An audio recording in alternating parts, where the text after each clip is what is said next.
We're here in the Kfar Teimanim, the Yemenite village that was settled by Jews who came from Yemen in 1882. But right behind us is Jabal Mukaber, the Arab neighborhood of Jabal Mukaber, which connects this area with Tzur Bachar, the village from which the terrorists who attacked civilians in Jerusalem just yesterday came from. The chief of police said that there's nothing to do with attacks like that because they're spontaneous. Somebody all of a sudden decides to get on a tractor and race down the street, mashing cars and overturning buses and killing people.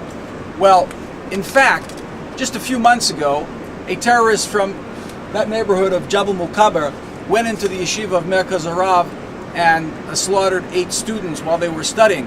And it was insisted upon that the home of that terrorist be razed to the ground to set an example that there is punishment for this kind of terrorist behavior.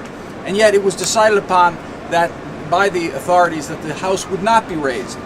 And now we see that another terrorist from an adjacent community slaughtered innocent people on a midday street in Jerusalem. And these are not just spontaneous acts. If we allow these homes to remain standing, that were built for the most part illegally, and there is no collective punishment to the family of the terrorists who carried out these horrific acts, then they're going to happen again. In the mosques around us, we have preachers who are referring to Jews as the descendants of monkeys and pigs and people who should be the objects of terrorist activity.